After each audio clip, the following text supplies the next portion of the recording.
बिहार में मोदी की प्रचंड जीत ने एक बार फिर इस बात पर मुहर लगा दी है कि वो हिंदुस्तान की पॉलिटिक्स में इनविंसिबल यानी अजेय हैं। और इसकी एक बड़ी वजह यह है कि नरेंद्र मोदी के सामने मजबूती से खड़ा होकर लड़ पाने वाला कोई चैलेंजर ही नहीं है। राहुल तेजस्वी साथ आ जाएं तो भी मोदी को हरा नहीं सकते। राहुल अखिलेश साथ आ जाएं तो भी मोदी को झुका नहीं सकते। 2024 में मोदी को एक झटका जरूर लगा। मोदी 303 से 240 पर जरूर आ गए तो विरोधियों को लगा कि मोदी पॉलिटिकली फिनिश हो गए।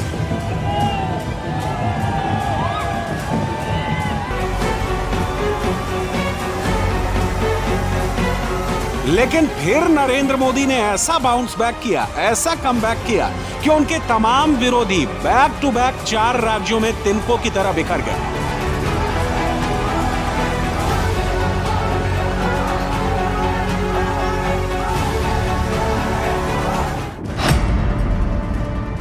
महाराष्ट्र में अकेले मोदी की पार्टी ने 88% के स्ट्राइक रेट से 132 सीटें जीत ली।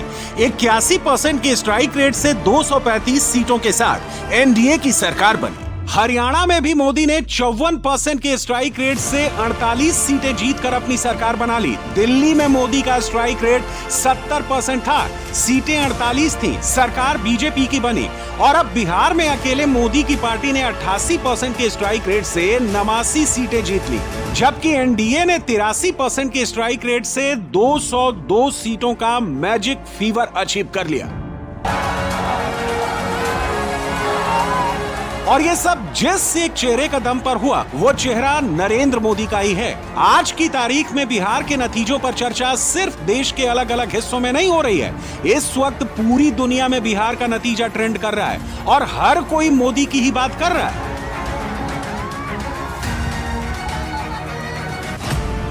उदाहरण के तौर पर हेडलाइन नंबर 1 देखिए, एक मुश्किल साल में मोदी की लैंडस्लाइड विक्ट्री।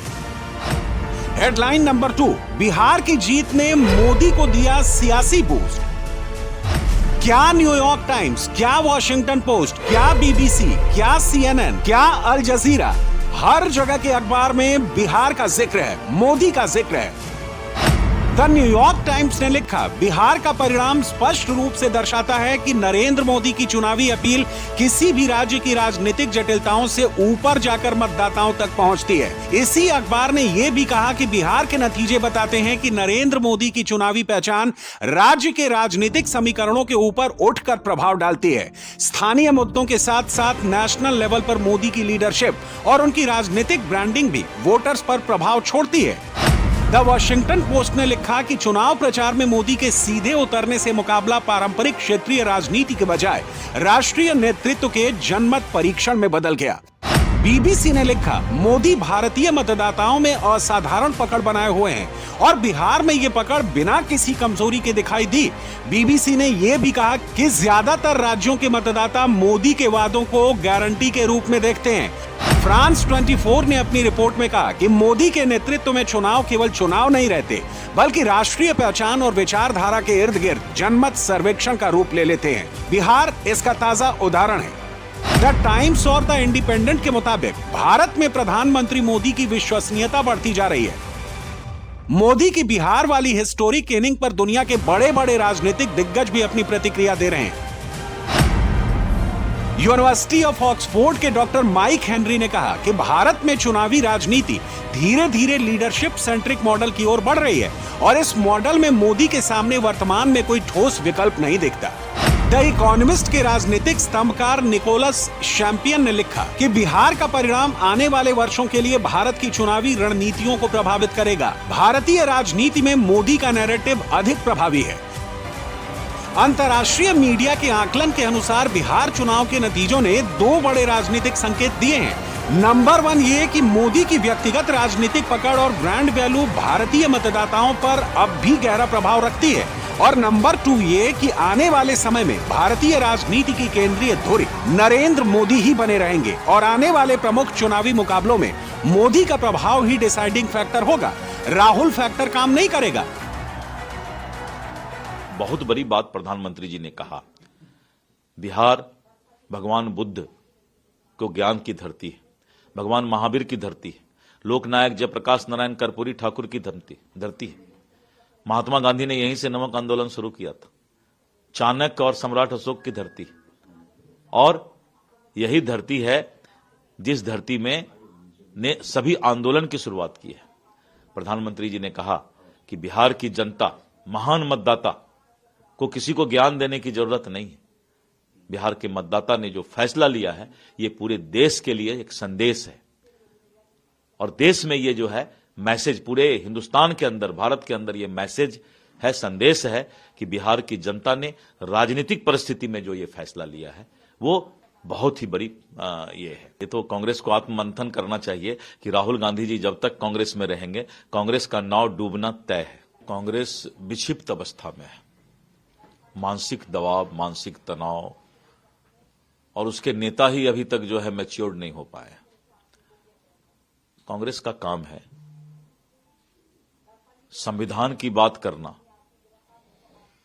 और पर्दे के पीछे से संविधान को अपमानित करने का काम करना। इतनी बड़ी जीत हुई है, स्वाभाविक रूप से उनके कार्यों का प्रभाव है पूरे बिहार के लोगों पर।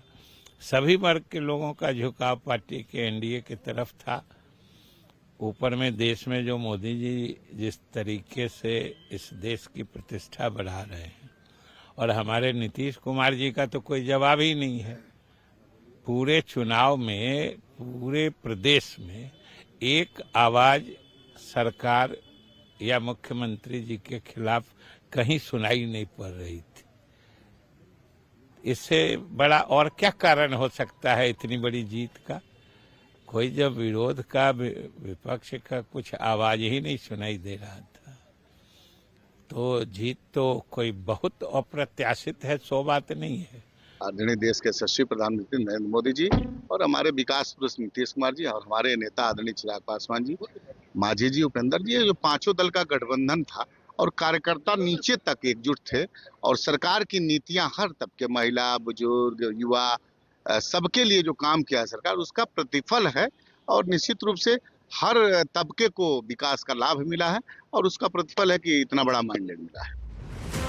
मोदी का असर हो भी क्यों ना, बिहार में मोदी की जीत ही ऐसी है। और ये कितनी बड़ी जीत है, कितनी विशाल जीत है, ये समझने के लिए आपको कुछ नंबर्स देखने होंगे। 2010 के बिहार चुनाव में बीजेपी 91 सीटें जीतकर जेडीयू के बाद सेकंड लार्जेस्ट पार्टी बनी थी। 2015 में बीजेपी 53 सीटें ही जीत पाई, लेकिन 2020 में पासा पलटा और मोदी अपनी पार्टी को 53 से सीधे 74 सीटों तक ले गए, और इस बार उसमें भी इजाफा हो गया। बीजेपी 74 से 89 सीटों तक पहुंच गई। चौंकाने वाला फैक्ट तो यह भी है कि इस बार मोदी ने जो 89 सीटें बिहार में जीती हैं, राहुल गांधी उतनी सीटें 24 के लोकसभा चुनाव के साथ साथ या बाद में हुए 6 राज्यों के विधानसभा चुनाव में भी नहीं जीत पाए। दिल्ली में राहुल का स्कोर 0 था, महाराष्ट्र और झारखंड में राहुल का स्कोर सिर्फ 16 था, हरियाणा में राहुल सिर्फ 37 सीट जीत पाए, जम्मू कश्मीर में राहुल सिर्फ 6 सीटों तक पहुंच पाए, और बिहार में भी 6 से आगे नहीं बढ़ पाए। और अगर इन सारे चुनाव में कांग्रेस को मिली सीटों को जोड़ दिया जाए तो वो सिर्फ 81 तक पहुंचती हैं, यानी मोदी अकेले बिहार में 89 तक पहुंचे। राहुल 6 चुनाव को जोड़कर भी मोदी से 8 सीट पीछे ही रहे। लेकिन राहुल गांधी की पार्टी है जो अभी भी अपनी गलतियों से सबक नहीं ले रही है। बिहार ने सारा घमंड चूर चूर कर दिया, लेकिन राहुल की पार्टी अभी भी वोट चोरी पर ही अटकी है, एक ही स्क्रिप्ट लेकर बैठी है। लेकिन अब तो कांग्रेस में ही सिर फुटबॉल शुरू हो चुकी है।